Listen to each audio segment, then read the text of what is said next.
Ada yang baru dari aturan pemilihan presiden dan wakil presiden. KPU mengeluarkan aturan jika sejumlah dokumen milik Capres dan Cawapres tidak lagi bisa dibuka secara langsung tanpa persetujuan dari yang bersangkutan.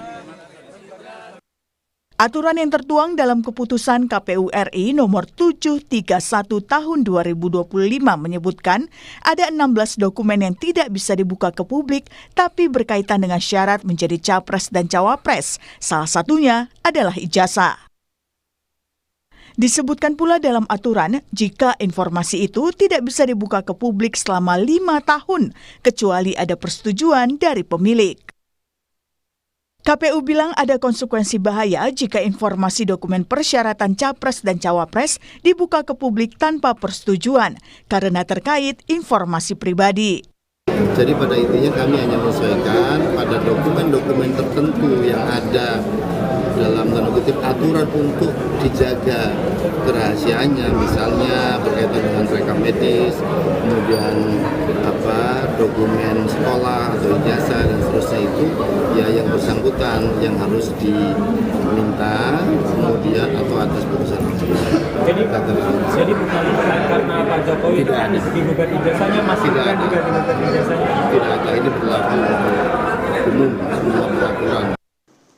Tapi aturan itu ditentang DPR. Wakil Ketua Komisi 2, Dede Yusuf bilang informasi pribadi yang tak boleh dibagikan ke publik adalah catatan kesehatan. Karena sebetulnya data pejabat publik itu adalah data yang harusnya transparan. Jadi setiap calon-calon pejabat publik, baik itu DPR, Menteri, Presiden, saya pikir itu adalah sebuah data yang harus bisa dilihat oleh semua orang karena orang melamar kerjaan aja kan pakai CV, apalagi ini mau melamar jadi pemimpin. Saya belum bisa menjawab, tetapi kita akan tanyakan nanti sama. Kita akan memanggil dalam waktu nanti siang. Nanti juga ada. Nanti siang. Nanti ada, tapi kan pembahasannya enggak. Tapi nanti kita tanyakan kenapa, argumentasinya apa. Kita baru tahu. Kalau nggak dikasih ya, kita nggak tahu. Jika aturan melarang informasi Capres dan Cawapres dibuka ke publik, lalu bagaimana rakyat mengetahui sosok yang bakal dipilihnya sebagai pemimpin? Ibarat kata, tidak tertipu membeli kucing dalam karung. Tim Liputan, Kompas TV. Saudara, KPU mengeluarkan aturan yang menyebut ada 16 dokumen persyaratan calon presiden dan calon wakil presiden yang tidak bisa dibuka ke publik tanpa izin yang bersangkutan. Salah satunya adalah ijazah. Tak hanya itu saudara, aturan juga menyebut dokumen-dokumen itu tidak bisa dibuka selama 5 tahun. Lalu bagaimana publik bisa tahu sosok calon pemimpin yang akan dipilihnya? Kami akan bahas soal polemik aturan dokumen rahasia Capres dan Cawapres bersama dengan sejumlah narasumber. Sudah hadir melalui sambungan daring ada Ketua Komisi 2 DPR RI dari fraksi Partai Nasdem, Muhammad Rifki Nizami Karsayuda, kemudian ada dosen hukum pemilu Universitas Indonesia, Titi Anggraini, dan sudah hadir ke studio Orange Kompas TV, Komisioner KPU 2017-2022, Ilham Saputra. Selamat pagi Mas Ilham. Selamat pagi Mbak Rizky. Kemudian ada Mbak Titi juga, kemudian juga ada Pak Rifki juga. Selamat pagi, apa kabar semuanya? Semoga dalam keadaan baik ya. Baik. Selamat pagi, Assalamualaikum. Waalaikumsalam warahmatullahi wabarakatuh. Ini jadi bahasan juga ya, polemik aturan dokumen rahasia Capres dan juga Cawapres. Ada 16 dokumen rahasia yang tidak akan dibuka ke publik tanpa izin Capres dan juga Cawapres bahkan selama 5 tahun. Salah satunya adalah ijazah, LHKPN.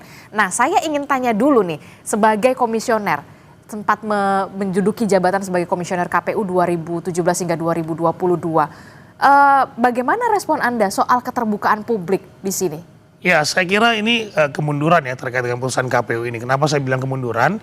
Di tengah gencarnya kita mengkampanyekan open data pemilu, gitu ya, bahwa semua orang bisa mengakses data pemilu kecuali dikecualikan. Ini menjadi kemunduran bagi demokrasi kita. Pertama adalah bagaimana publik kok bisa-bisanya publik dibatasi aksesnya untuk mengetahui siapa calon yang akan dia pilih. Betul. Ya kan, itu penting sekali. Apalagi di sini juga disebutkan termasuk track record. Betul. Padahal track record ini menjadi salah satu alasan pemilih untuk memilih presiden atau pemimpinnya. Nah, ini tentu menjadi persoalan yang buat saya nanti publik akan menjadi skeptis terhadap proses penyelenggaraan pemilu kita. Kenapa? Seluruh data yang kemudian terkait dengan para calon ini kok dibatasi gitu ya. Kemudian juga terkait dengan misalnya saja tanda terima LHKPN. Apa salahnya sih kemudian LHKPN itu, orang LHKPN ini juga KPK membuka akses besar-besarnya kepada masyarakat untuk bisa mengakses yang bersangkutan. Oke lah, ada beberapa hal kemudian misalnya tentang hasil kesehatan dari tim dokter yang ditunjuk oleh KPU. Nah, itu tentu tidak boleh secara etik kesehatan, bahkan juga etik informasi itu tidak boleh. Kemudian mungkin nomor KTP misalnya takut disalahgunakan oleh kepentingan tertentu, ini tentu tidak boleh. Tetapi terkait dengan beberapa item-item yang ada di putusan baru yang kemarin, itu menurut saya adanya kemunduran demokrasi. Dan ini sangat bertentangan dengan upaya kita masyarakat dan bahkan juga KPU dari 2014 sampai 2019 lalu memberikan akses kepada publik dengan membuat sistem informasi. Nah, sistem informasi pencalonan ini kan sangat terkait dengan sistem informasi pencalonan. Nah, kekhawatiran lain lagi adalah buat saya ini akan nanti berimbas kepada pemilihan kepala daerah dan juga pileg. Ini nanti akan meminta hal yang sama, kemudian nanti dibatasi, kemudian juga keterbukaan publiknya dibatasi, yang itu akan berimbas kepada nanti partai politik akan dengan mudah saja untuk mengganti orang-orangnya di dapil-dapil tertentu, yang kemudian tadi sudah dikenal publik, sudah daftar, tapi kemudian karena ditutup aksesnya, masyarakat tidak bisa melakukan pemantauan terhadap proses pencalonan misalnya. Apalagi sekarang Titi dan teman-teman juga sedang meng-highlight tentang bagaimana reformasi partai politik terkait dengan rekrutmen misalnya saja. Nah, ini kan tentu juga menjadi masalah ke depan apabila akses publik ini ditutup. Oke, kalau menurut Mas Ilham adalah ini kemunduran demokrasi, tidak sesuai dengan keterbukaan informasi yang memang sudah diupayakan oleh KPU. Nah, Anda setuju Mbak Titi soal ini? Ya, saya kira bukan hanya soal kemunduran demokrasi ya, tapi ini juga kemunduran dari tata kelola pemilu dan juga tata kelola bernegara kita. Ini Mbak Disti ya, ini muncul di tengah situasi misalnya gelombang tuntutan publik di bulan Agustus yang meminta transparansi dan akuntabilitas. Sementara kemudian pemberlakuan yang dibuat oleh KPU melalui keputusan hasil uji konsekuensi informasi yang ada di KPU ini berlaku 5 tahun. 5 tahun artinya bukan hanya terhadap dokumen yang existing sekarang ada di KPU, tapi juga nanti akan termasuk yang hasil dokumen pemilu 2029. Kan 5 tahun ya begitu. Jadi yang pertama begini. Kalau memang ingin menjadi dokumen yang dikecualikan, artinya bukan dokumen publik, untuk apa pembentuk undang-undang membuat persyaratan pendidikan, persyaratan laporan harta kekayaan, dan persyaratan-persyaratan lainnya. Saya beberapa kali, karena saya meneliti soal putusan Mahkamah Konstitusi, Mbak Adisti, sejumlah pilkada itu dibatalkan hasilnya karena calonnya tidak memenuhi syarat pendidikan. Ijazahnya ada tapi palsu ya, asli tapi palsu begitu. Karena ijazah itu bukan hanya dokumennya asli, tapi apakah dia memperoleh dokumen itu dengan betul-betul menempuh pendidikan. Jadi kalau dia tidak sekolah tapi ijazahnya ada, ya tetap saja dianggap dia tidak memenuhi syarat pendidikan. Lalu juga ada sengketa yang mempersoalkan misalnya LHKPN yang tidak disetor dengan tepat waktu. Kalau dokumen ini ditutup, bagaimana bukan hanya publik, tapi juga bagaimana pengawas pemilu bisa memastikan keterpenuhan persyaratan yang dibuat oleh pembentuk undang-undang. Itu yang pertama. Yang kedua, yang menjadi persoalan adalah kebijakan yang dibuat KPU ini di tengah sejumlah kontroversi berkaitan dengan persyaratan calon. Nah, itu menimbulkan pertanyaan yang sangat mendasar soal kemandirian. soal independensi KPU di tengah kontroversi yang berkaitan dengan isu-isu yang sekarang coba ditutup. Mestinya KPU tidak masuk ke dalam arena kontroversi itu, apalagi persyaratan yang kemudian diuji konsekuensi tadi, itu sebelumnya sudah dibuka ketika proses Pilpres berlangsung. Kenapa ditutup sekarang dan kemudian diberlakukan 5 tahun yang di dalamnya juga akan ada Pilpres di 2029. Oke, tapi kemudian KPU beralasan aturan ini adalah untuk perlindungan data pribadi. Menurut Anda seperti apa? Nah, perlindungan data pribadi itu sebenarnya ada pendekatan yang lebih tepat. Misalnya soal NIK atau soal-soal yang berkaitan dengan informasi internal. Bisa diberlakukan selective disclosure atau redaction. Jadi memang ditutup saja, NIK-nya ditutup atau nomor telepon pribadinya ditutup atau kalau alamat rumah bahkan saya tidak setuju ya, karena bagaimanapun pejabat publik itu perlu dinilai. Kalau laporan harta kekayaannya cuma misalnya 1 miliar, harga Tapi rumahnya rumahnya. 6 miliar, kan berarti ada distorsi disparitas. Oke. Mahkamah Konstitusi misalnya sudah memberlakukan selective disclosure atau keterbukaan yang terbatas, menutup nomor telepon, menutup NIK dan lain sebagainya. Kalau misalnya institusi-institusi lain bisa, kenapa hal tersebut tidak bisa diberlakukan oleh KPU? Tapi jangan lupa ya, yang kita persoalkan ini adalah jabatan publik, presiden, wakil presiden, yang bahkan bisa dimakzulkan kalau dia tidak lagi memenuhi persyaratan. Nah, kalau kemudian ditemukan yang menjadi persyaratan itu ternyata tidak sah.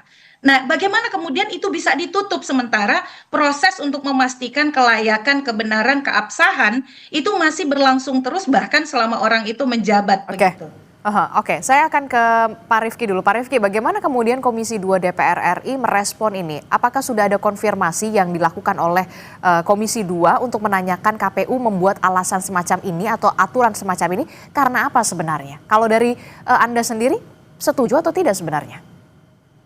Ya, pertama kami berterima kasih kepada publik, terutama media, karena menguak adanya keputusan KPU nomor 731 tahun 2025 yang kita perbincangkan pagi hari ini.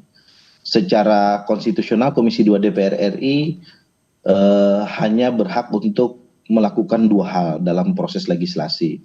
Satu, membahas undang-undang untuk membahas satu rancangan undang-undang untuk menjadi undang-undang. Dan yang kedua, kami menerima konsultasi seluruh rancangan peraturan KPU untuk kemudian ditetapkan menjadi PKPU. Kami sendiri terkejut dengan adanya keputusan KPU nomor 731 tahun 2025 ini atas beberapa hal. Yang pertama, kenapa kok ketentuan ini baru keluar setelah seluruh tahapan pemilu kita, terutama Pilpres, itu selesai. Karena idealnya pengaturan seperti ini dilakukan sebelum tahapan atau pada saat tahapan itu ingin diberlakukan. Dalam konteks ini adalah tahapan pendaftaran calon presiden dan wakil presiden. Sehingga wajar kalau kemudian menjadi polemik dan pertanyaan besar oleh publik, termasuk oleh Komisi 2 DPR RI. Karena itu Komisi 2 DPR RI akan segera mengagendakan memanggil KPU Republik Indonesia untuk meminta klarifikasi dan penjelasan terkait dengan keputusan KPU nomor 731 tahun 2025 ini. Yang kedua, kalau kita bicara agak teoritik sedikit, model pilihan pengaturan atau model pilihan jenis peraturan perundang-undangan yang dipilih adalah keputusan KPU.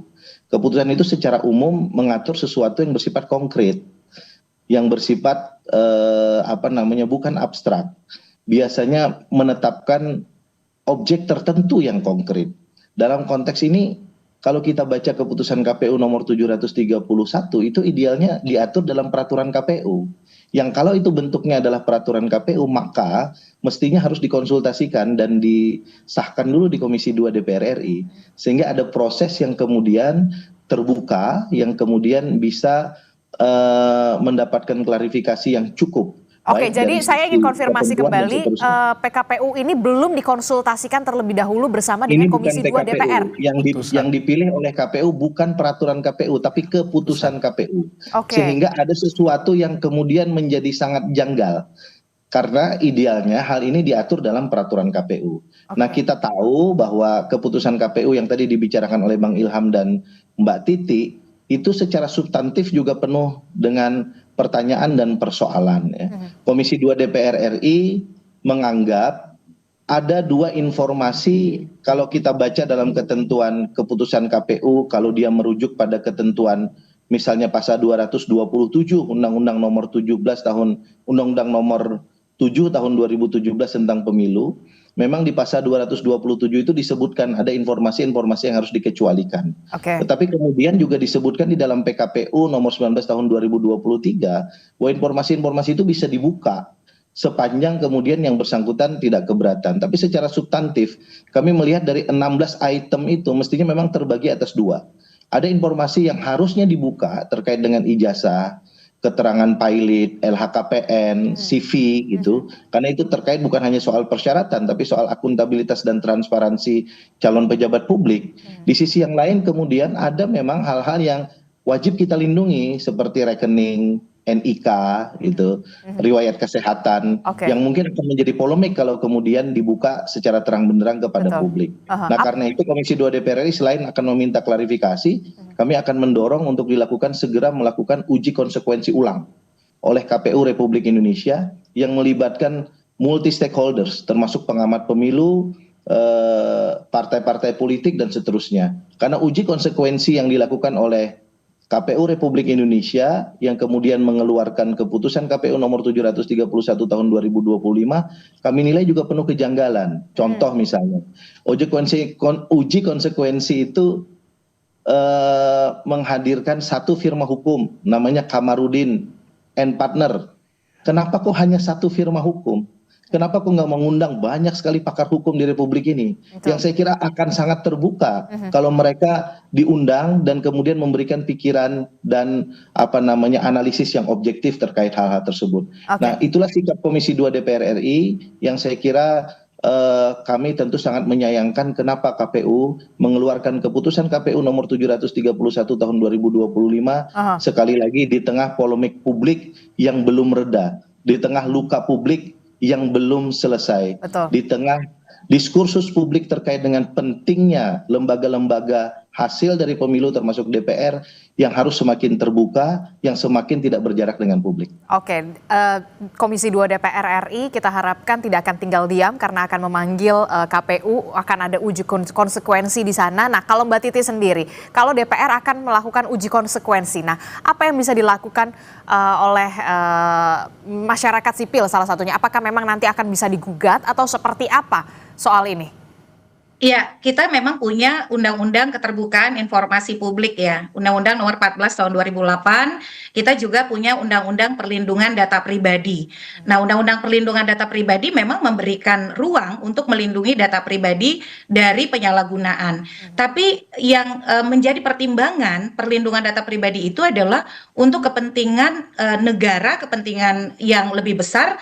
Dan dalam hal ini kalau kita lihat data-data yang dikecualikan oleh KPU itu tadi sudah disebutkan oleh Pak Rifki, saya setuju betul. Ada yang memang perlu dikecualikan. Contoh riwayat kesehatan ya, karena itu merupakan betul-betul kepentingan personal.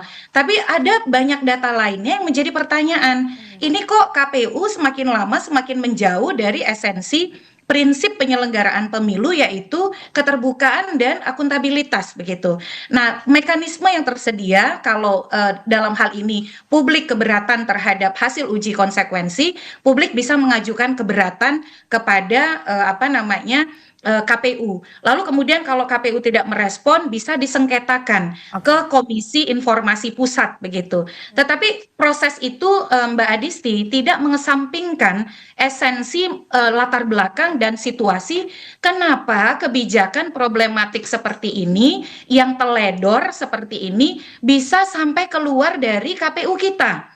Dan di tengah situasi masyarakat yang sedang misalnya ada diskursus soal keabsahan dan kebenaran ijazah. Jadi seolah-olah KPU itu memang sengaja memasukkan diri ke dalam kontroversi yang sedang berlangsung. Dan itu yang kemudian membahayakan citra dan pandangan publik soal kemandirian, soal independensi KPU. Nah, yang paling berbahaya itu sebenarnya itu. Ketika publik sudah mulai mengkaitkan ini dengan misalnya ada intervensi nggak ya? KPU ini melindungi melindungi siapa ya? Jadi akhirnya spekulasi itu yang akan muncul dan itu yang sangat disayangkan dari keputusan KPU ini. Karena Pak Rifki juga mengatakan ini agak sedikit janggal. Kenapa nggak sebelum tahapan pemilihan presiden kemarin? Kenapa sekarang? Apa yang kemudian jadi pertanyaan? Apakah jadi pertanyaan banyak ingin melindungi siapa, begitu kan? Kemudian apakah ini berkaitan dengan ribut-ribut ijazah yang kemarin? Bagaimana Mas Ilham melihat ini? Ya, harusnya KPU menghindari kontroversi-kontroversi seperti itu gitu ya. Nah ini kan biasanya Pak Bang Rifki ini tahu betul. Biasanya kami dalam konteks diskusi-diskusi sebelum ada uji publik dan sebagainya itu kita juga memberikan informasi kepada Komisi 2 tentang bahwa ini ada putusan yang akan kita keluarkan terkait dengan beberapa hal, misalnya terkait dengan isu ini juga sama aja. Tetapi yang sekarang saya agak aneh, justru ketika itu saya mengkritik teman-teman KPU bahwa selalu apa-apa Komisi 2. Gitu kan. Tetapi sekarang saya juga agak bingung nih bahwa kemudian Komisi 2 juga tidak tahu menahu, tidak banyak persoalan yang di-share oleh KPU, tiba-tiba ujuk-ujuk keluar putusan ini. Nah, gitu kan. Jadi putusan ini sangat kontroversi, bahkan ada yang bilang kepada saya kepagian. Kenapa nggak kemudian KPU memberikan usulan-usulan tertentu terkait dengan penyelenggaraan pemilu kemarin ke Komisi 2 atau ke DPR menjelang misalnya saja ada revisi undang-undang pemilu yang baru misalnya. Kenapa nggak itu yang dibuat? Padahal kan sekarang KPU ini lagi nggak terlalu banyak kerja nih, ya lagi harusnya kemudian melakukan evaluasi, melakukan perencanaan dan sebagainya. Tetapi yang kemudian terjadi adalah saat ini dia mengeluarkan putusan yang kontroversi, seperti kata Titi bilang di tengah masyarakat yang sedang menginginkan bahwa semuanya terbuka, semuanya transparan, tapi KPU mengeluarkan putusan seperti ini. Nah, sakwa sangka yang Titi bilang tadi menjadi sah oleh masyarakat gitu. Ini lu ngapain sih? Orang kita lagi nggak di tahapan pemilihan, kok tiba-tiba ada soal-soal seperti ini. Kenapa sih kalau saya justru kemudian melihat bahwa kenapa nggak beri masukan? Dulu saya ingat betul dengan Bang Rifki ketika Bang Rifki juga Komisi 2 ketika itu, kami sampaikan beberapa usulan-usulan terkait dengan kemungkinan ada perubahan undang-undang atau misalnya terkait dengan penyelenggara pemilu yang rekrutmennya akan sulit kalau kemudian tahapan pemilu seperti ini misalnya. Nah, tapi ini yang muncul adalah tahapan-tahapan peraturan-peraturan atau putusan yang tidak perlu buat saya dan mengundang kontroversi publik seperti itu. Oke, jadi apa yang bisa dilakukan sebenarnya oleh KPU begitu ya di tengah semuanya keterbukaan informasi publik gitu ya. Kalau kita lihat soal NIK, medis itu kan ya sudah lah itu secara personal begitu untuk bisa dilindungi. Tapi yang jadi saya pertanyaan adalah kemarin saja belum ada keputusan KPU ini, saya melihat di salah satu online itu ada buron 11 tahun anggota DPRD Wakatobi ternyata tersangka kasus pembunuhan begitu. Nah, ini kan jangan sampai begitu ya kita memilih perwakilan kita bahkan capres, cawapres, DPR, DPRD jangan sampai seperti membeli kucing di dalam karung, Mbak Titi. Betul sekali Mbak Disti ya, itu salah satu contoh tuh yang Wakatobi. Tapi saya mau bilang di Pilkada Papua itu calon wakil gubernurnya didiskualifikasi karena proses memperoleh SKCK-nya yang dikecualikan oleh KPU untuk presiden wakil presiden itu bermasalah, melibatkan proses yang disebut oleh MK tidak benar atau melawan hukum. Itu kan bisa diketahui karena dokumennya dibuka. Betul. Jadi kita ini ketika dokumen dibuka membantu KPU, membantu proses pemilu kita agar orang yang berkontestasi itu orang yang benar-benar berhak. Pelanggaran yang paling fundamental mendasar adalah kalau kita membiarkan orang yang tidak berhak, tidak memenuhi syarat masuk panggung kontestasi. Nah, itu yang kemudian menjadi penekanan pertama. Karena ini soal keberpihakan ya. Jadi soal paradigma. Jadi yang berbahaya dari punya penyelenggara pemilu yang tidak punya paradigma keterbukaan, paradigma akuntabilitas, dia akan menimbulkan kecurigaan pada ekses-ekses lainnya. Misalnya kalau untuk hal itu saja mereka tertutup, bukan tidak mungkin untuk persoalan yang lebih substansial, itu ada hal yang juga akan ditutupi. Nah, ekses seperti ini yang bermasalah.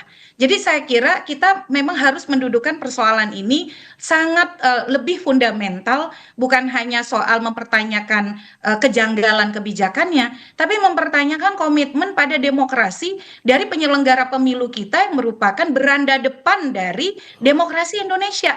Nah, itu yang sebenarnya saya tuh ini kenapa sih sudah selesai proses pemilu, mestinya kita fokus pada perbaikan kebijakan. Pak Rifki juga sedang mempersiapkan RUU pemilu, RUU partai. Kenapa yang justru dimunculkan seolah-olah ikut arus kontroversi yang ada di masyarakat, yang dimana di masyarakat pun misalnya akan selesai kalau dokumen ini terang benderang gitu ya. Kan yang jadi persoalan adalah ketidakbenderangan sesuatu. Nah, ketika dia terang benderang, kita justru bisa menyelesaikan spekulasi dan juga kontroversi yang ada di masyarakat. Sayangnya justru KPU malah menceburkan dirinya dalam spekulasi dan kontroversi yang sekarang ada di tengah masyarakat. Oke, apa yang bisa dilakukan oleh KPU saat ini? Jangan sampai kemudian ini terus menjadi isu liar begitu ya, yang selalu berpolemik begitu ya, dan juga apa yang harus dilakukan oleh Komisi 2 DPR RI, jangan sampai kemudian keputusan KPU ini juga berpolemik panjang. Tapi jangan dijawab dulu, Pak Rifki, Mbak Titi dan juga Mas Ilham. Kita akan jeda dulu, usai jeda kami akan kembali di Sapa Indonesia Pagi.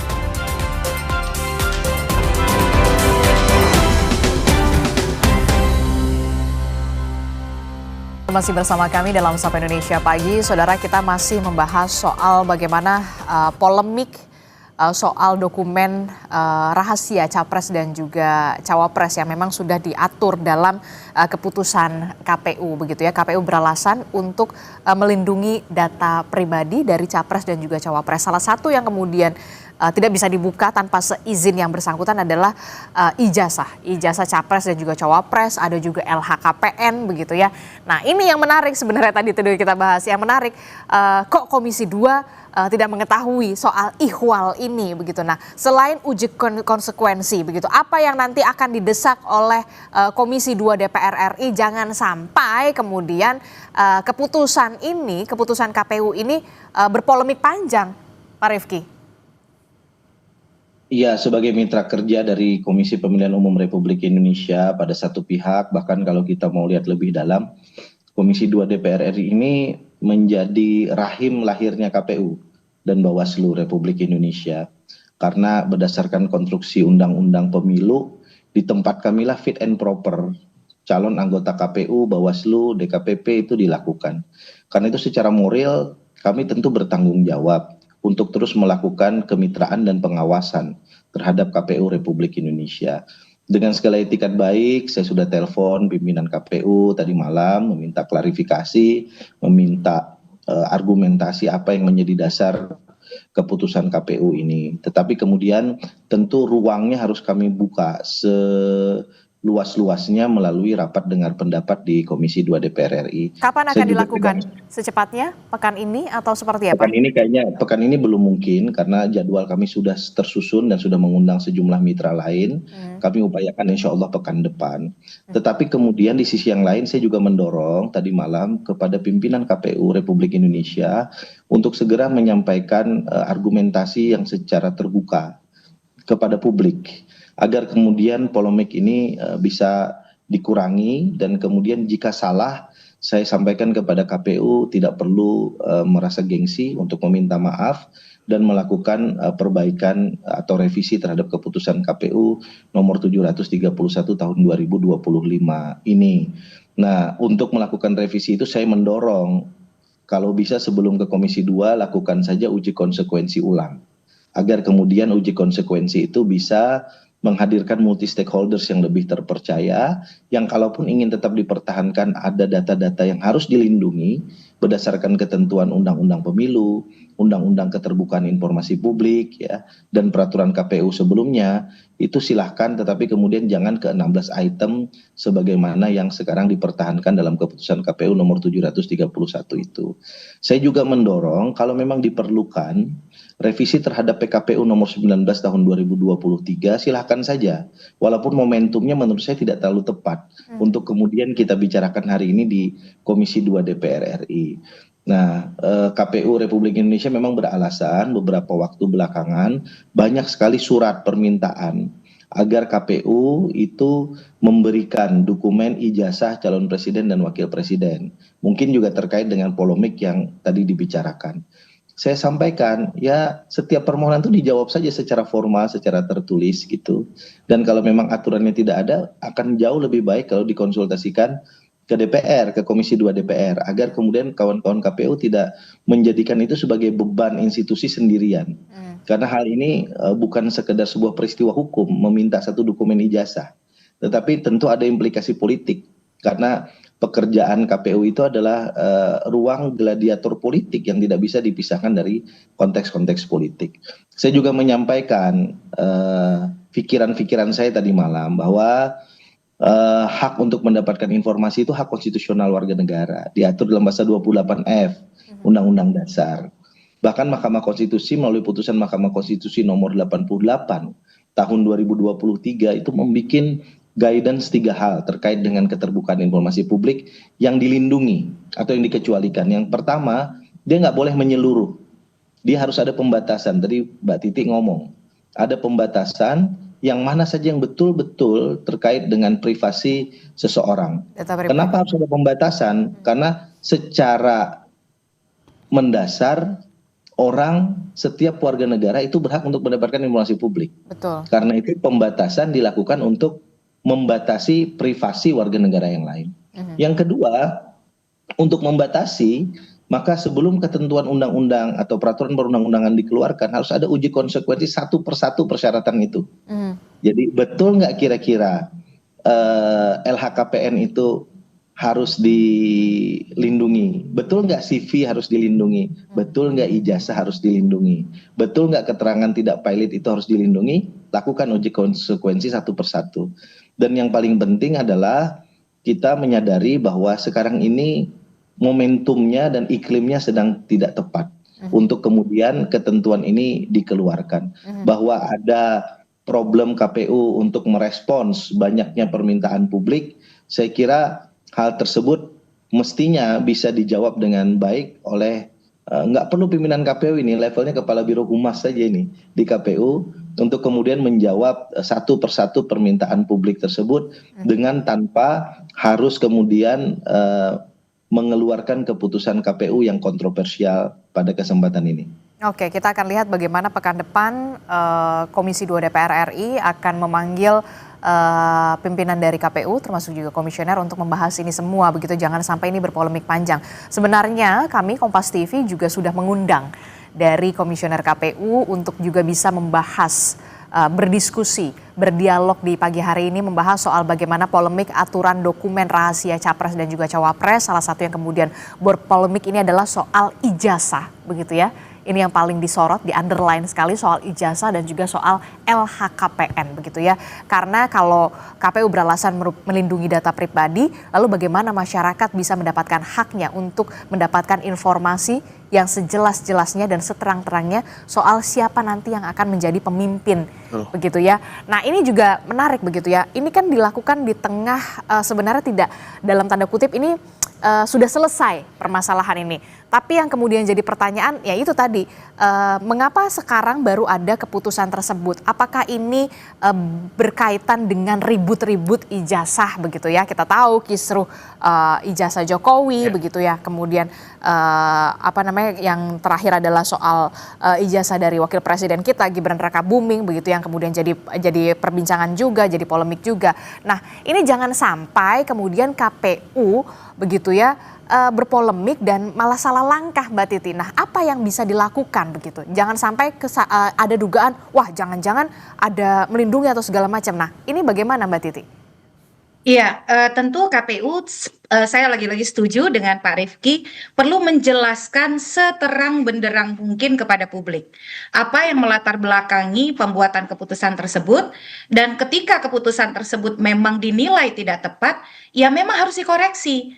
Karena lagi-lagi KPU itu harus bekerja sesuai dengan 13 prinsip penyelenggaraan pemilu. Itu sudah diatur ya, 11 prinsip penyelenggaraan pemilu di dalam Undang-Undang Nomor 7 Tahun 2017.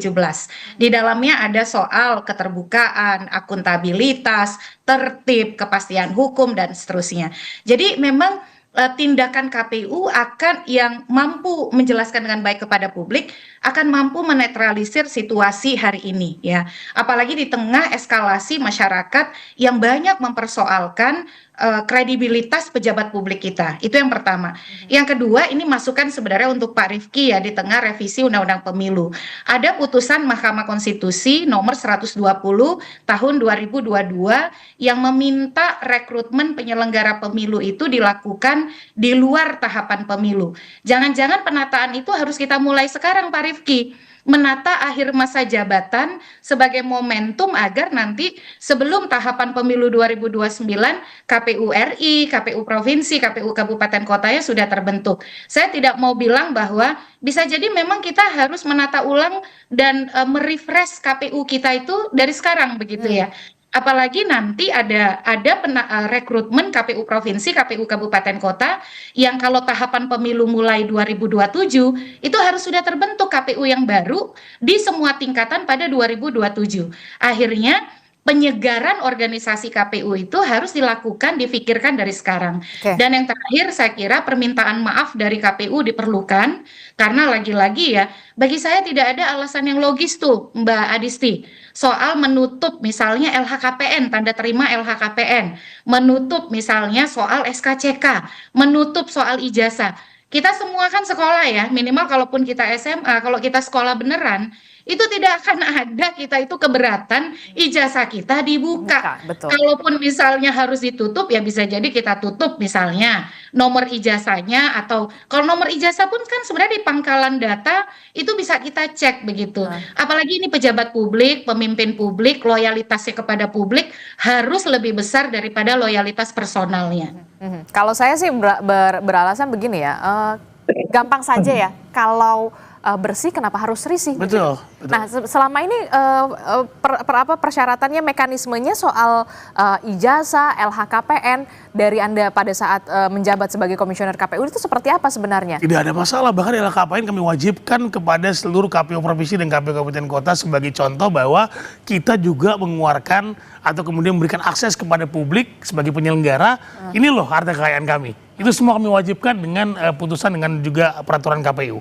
Nah ini juga menjadi contoh. Nah tapi kemudian sekarang ini yang dibatasi.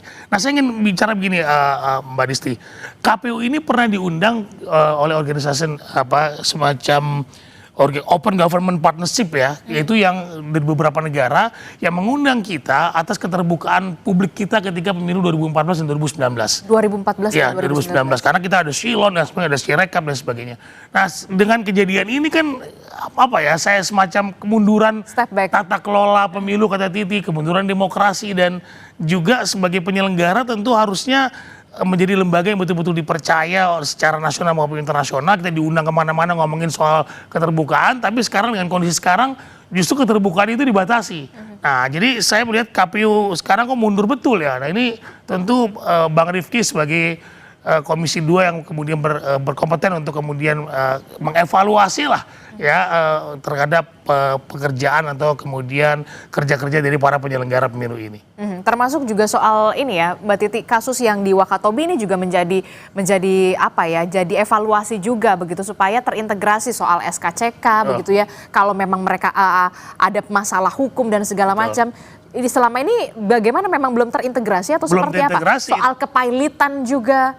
Ya, bahkan di beberapa tempat sempat ada di daerah ini Polda yang mengeluarkan, daerah ini Polres yang mengeluarkan. Nah ini juga jadi kendala bagi teman-teman calon untuk kemudian bisa mengurus SKCK misalnya. Nah ini tentu harus ada koordinasi. Dulu kami ketika pilkada, kami berkoordinasi dengan kepolisian, dengan pihak rumah sakit, kedokteran dan sebagainya, psikologi juga termasuk, untuk kemudian mendorong KPU untuk kemudian segera menyampaikan argumentasi dan klarifikasi kepada publik. Dan kalaupun ditemukan hal-hal yang harus dilakukan koreksi karena ini bentuknya adalah keputusan KPU, maka KPU bisa melakukan revisinya sendiri. Kami justru sangat senang kalau hal itu bisa dilakukan dalam waktu singkat ini, dalam waktu dekat sebelum Komisi 2 DPR RI mengundang KPU ke Komisi 2 DPR RI. Karena dalam banyak hal kami komunikasi sangat baik dengan KPU. Dalam banyak hal juga kadang-kadang nggak perlu dipanggil ke Komisi 2, itu beberapa kebijakan bisa dikeluarkan dengan cukup baik ya, dengan memperhatikan substansi dan aspirasi publik.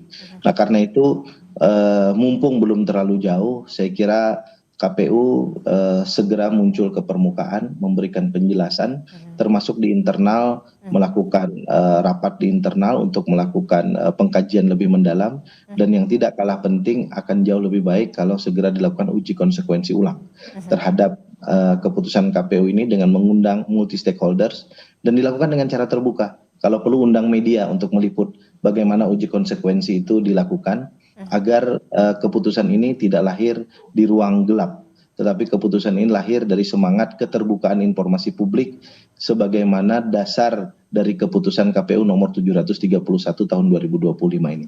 Saya sepakat. Mbak Titi, terakhir Mbak Titi, apa yang ingin Anda sampaikan soal ini? Jangan sampai kemudian aturan KPU ini atau keputusan KPU ini berpolemik terus. Ya, saya tadi juga setuju bahwa perlu ada koreksi atau kemudian perlu ada uji konsekuensi ulang atas keputusan KPU 731 tahun 2025 karena memang secara faktual ada informasi yang dikecualikan oleh KPU itu yang secara nyata memang elemen krusial di dalam memastikan integritas pemilu berkaitan dengan keterpenuhan persyaratan yang dalam pengalaman pilkada dan pemilu legislatif kita, kalau tidak dibuka, dia akan menjadi sumber kecurangan, sumber pelanggaran, yang kalau itu dilanggar bisa mengakibatkan pemungutan suara ulang. Di banyak pilkada itu terjadi, soal ijazah, soal SKCK, soal status mantan terpidana, itu kan bisa diketahui dari dokumen. Kita tidak cukup hanya mengandalkan Bawaslu bahkan. Karena di beberapa daerah Bawaslu-nya juga ikut kecolongan. Karena ada sistem di dalam tata kelola pemerintahan kita yang belum terkoneksi misalnya antara satu daerah dengan daerah lain, satu institusi dengan institusi lain. Nah, kalau memang kita menganggap misalnya tidak perlu ada syarat pendidikan, tidak perlu ada syarat yang berkaitan misalnya dengan kesehatan atau dengan syarat-syarat yang dikecualikan oleh KPU. Kalau kesehatan saya setuju dikecualikan ya. Ya berarti pembentuk undang-undang hapuskan saja syaratnya. Kalau misalnya pendidikan tidak lagi relevan, yang penting adalah suara publik, hapuskan syaratnya. Tapi ketika syarat itu ada, tugas kita memastikan syarat itu dipenuhi. Dan keterbukaan KPU akan membantu, satu, kita mengawal kebenaran, keterpenuhan, keabsahan dari persyaratan tersebut. Yang kedua, kita mencegah pelanggaran kecurangan. Dan yang ketiga, itu akan menumbuhkan kepercayaan yang penuh pada pejabat publik yang terpilih. Bahwa memang mereka memenuhi syarat, mereka layak, dan mereka betul-betul kredibel dari sisi keterpenuhan persyaratan. Ya, harus memenuhi syarat. Kita aja mau ngelamar kerja aja syaratnya udah jelas ya kan. Syarat S1, apalagi ini untuk ngatur negara loh. Begitu, nggak main-main ya kan. Satu negara yang diatur. Mas Ilham, terakhir. Ya, saya kira saya setuju dengan Pak Rifki dan Bu Titi. Kenapa tidak kemudian KPU legowo, kemudian untuk memberikan permintaan maaf dan merubah putusan tersebut. Itu pernah kami lakukan di KPU RI ketika kami tidak memberikan akses yang baik kepada teman-teman penyandang disabilitas untuk pemilu ketika itu. Nah, kemudian yang kedua adalah saya ingin memastikan kembali bahwa KPU ini adalah lembaga yang kemudian menyelenggarakan pemilu yang melayani masyarakat. Tidak hanya kemudian hak pilihnya, tapi juga melayani terkait dengan keterbukaan data. Nah, keterbukaan data ini penting agar kemudian masyarakat bisa memilih objektivitas mereka itu tertata dengan baik dengan data dan informasi yang ada oleh KPU dan itu dibuka kepada publik. Oke, saya harus disclaimer lagi sekali lagi, Kompas TV sudah mengundang dari Komisioner KPU untuk bisa berdialog, berdiskusi, membahas soal ini, soal bagaimana polemik aturan dokumen rahasia Capres dan juga calon wakil presiden. Tapi hingga dialog ini selesai dilakukan, belum ada jawaban dari Komisioner KPU. Tapi tidak apa, kita akan tunggu bagaimana langkah yang akan dilakukan KPU, termasuk juga Komisi 2 DPR RI untuk melakukan uji konsekuensi. Jangan sampai kemudian aturan dokumen rahasia Capres dan juga Cawapres ini menjadi polemik panjang. Terima kasih Mas Ilham, kemudian Pak Rifki, kemudian Mbak Titi telah bergabung bersama kami. Sehat selalu, Assalamualaikum, selamat pagi. Assalamualaikum. Pagi. Terima kasih. Saudara, informasi penting lainnya masih akan kami hadirkan usai jeda, diantaranya adalah tim Bit Lab 4 Polda